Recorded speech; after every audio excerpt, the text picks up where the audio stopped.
Quebec's Online Gaming Commission says that Finance Minister Éric Girard missed an opportunity when he presented his budget earlier in the week, saying it could have been an opportunity to modernize online gaming. Think about all the ads you're seeing on television now. They've done something in Ontario, right, where just everyone is doing sports betting. And I know for a lot of you, maybe you think it's a little bit too much, but there are growing calls for Quebec to modernize and get on board with what we're seeing around the world. Nathalie Bergeron joins us, spokesperson for the Quebec Online Gaming Coalition. Nathalie, welcome to the studio, by the way. Thank you so much. Thank you for having me. Okay, so here's how I view this situation. I have dabbled. I've done online gambling before. I joke with my listeners, like Korean baseball. When all the sports stopped 4 years ago, I bet for a month. I loved it. It was the greatest time in my life, and that's it. So I can see the appeal of it. I also see that in Quebec, we have a service, Mise au Jeu, that's done by a lot of Quebec. And I've talked to people who play it, and they're like, it's not the greatest, right? So what is it that you want here? Do you want to replace the Quebec government and a lot of Quebec in this field? What are you asking for? What do you wish you saw earlier in the week? What we're asking is for the government, as you said earlier, to modernize the system because it dates back to when people actually had to go physically, either to a casino or to races. We're asking them to put in place a system that is similar to Ontario. So a licensing system that would allow both the government to collect fees and taxes and put together standardized responsible gaming measures across the board, which right now we don't have. We're not looking to replace L'Auto-Québec. I think there's room for side-by-side. And if you're looking, again, in Ontario, OLG has actually seen benefits from the implementation of the system after a year in existence in Ontario. Okay, I want you to listen to something here. Éric Girard was actually on CJD with Aaron Rand in the afternoon, and Aaron asked the finance minister about this subject. Yeah, put on your headphones there so you can listen to this portion of the interview. Is this a big part of the problem now in Quebec? There's so much online gaming that's stealing money from a lot of Quebec. I watched a hockey game recently on an English channel. There are lots of illegal in Quebec? Yes, correct. Why not simply go ahead and make a deal with those people and take a percentage of what they do and collect that money as well? Why should that all be Lotto Quebec's money? Because do you think these people have the same social responsibilities as L'Auto-Québec? Well, I think you could certainly create a regulation that suggests they would have to pay so much if they're doing business in Quebec. You do with other things. Okay, so you... I'm just suggesting it. I mean, when I see you want optimization from Lotto Quebec, I think to myself, what does that mean? It's going to cost more to buy a Lotto ticket? It means capturing market share from illegal operators in Quebec. So you heard that little segment there. And I'll say this. Where I kind of side with the government is on the social responsibility aspect, in the sense that I'm not so sure companies that are based in the U.S. or offshore care at all about Quebecers who have gambling issues and who end up separating themselves with a lot of money. So what's your response to that, to the fact that perhaps, for-profit companies won't be the same as a crown corporation when it comes to social responsibility? So 2 things. A licensing system would provide the government the opportunity to determine exactly what the conditions for doing business in Quebec are. The companies that the coalition represents actually mostly operate in regulated markets across the world, markets that are much larger than our little province. And they're showing patte blanche every time.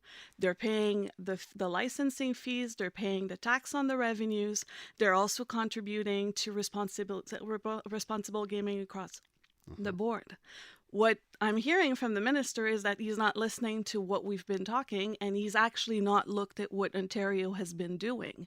Because these companies are under strict guidance from, the regulating body in Ontario. And if they're not complying with those restrictions, they're actually fined. And some companies have received pretty hefty fines in recent months. We're with Nathalie Bergeron, spokesperson for the Quebec Online Gaming Coalition. I think for a finance minister especially, money will talk. This is clearly a province that is now in desperate need of revenue. We saw the budget this week. What's the financial case? And have you presented a case? If you do this, here's how much more money the government would make. We have been doing so since the creation of the coalition last May. We are looking at a minimum of $230 million a year. More than now? More than L'Auto-Québec, in addition to what L'Auto-Québec is getting in licensing fees and taxes. And if we're looking at the Ontario model, which actually surpassed the estimates that the experts were looking at, Ontario's generated $523 million in their first year of operation in taxes and licensing fees revenues.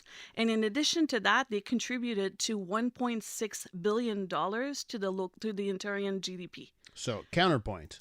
I watch hockey, I watch baseball, I watch all types of sports, I dabble in all that. So when I turn it on now, it's like a hockey game, I'm watching the game. On the ice, there's ads for gambling apps. On the boards, digital ads for gambling apps. On the corridors in the stands above the corridor, another ad for a gambling app. They go to break. It's somebody selling me from MGM another gambling app. Then they get to the intermission report and there's a guy in front of the board. Let's give the line. It's sponsored by a gambling app. C'est assez. You know what I mean? Like I'm fed up. And so do I really want it to be like that now in Quebec?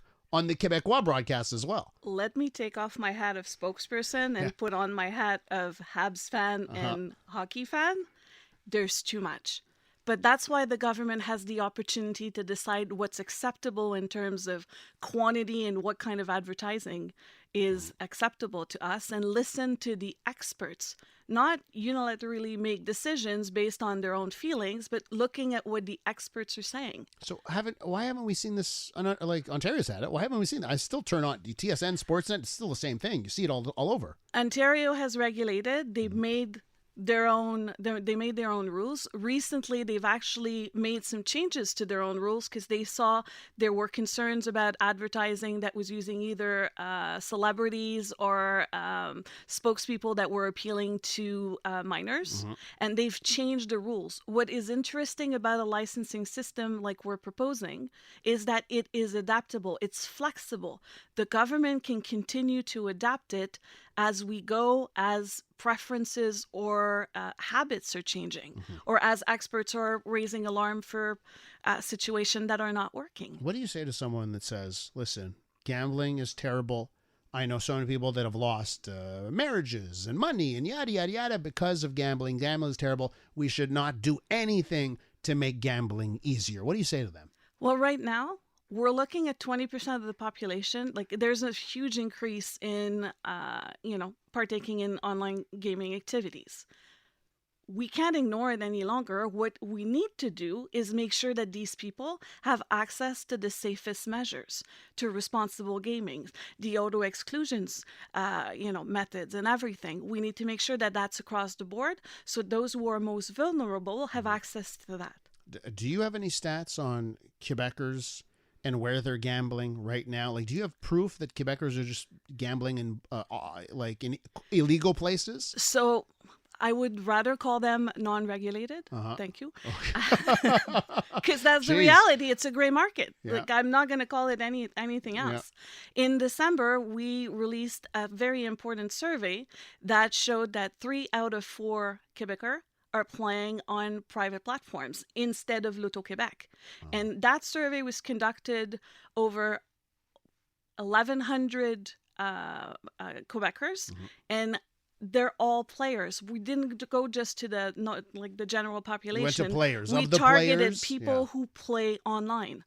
And 3 out of 4 said they play anywhere else but L'Auto-Québec. So right now, we can't ignore these people. We have a responsibility to make sure that we're providing them with a safe environment, but we also have a responsibility to make sure that we collect that money. As a Quebec citizen, I want to do my part, but I also want to see my minister.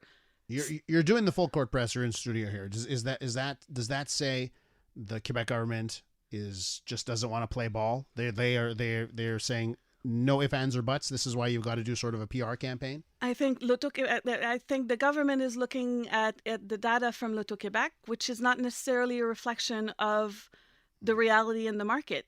Because if it was, their offering would actually appeal to gamers. Got to leave it there. Nathalie, thank you so much for coming in studio. Pleasure. Nathalie Bergeron is spokesperson for the Quebec Online Gaming Coalition.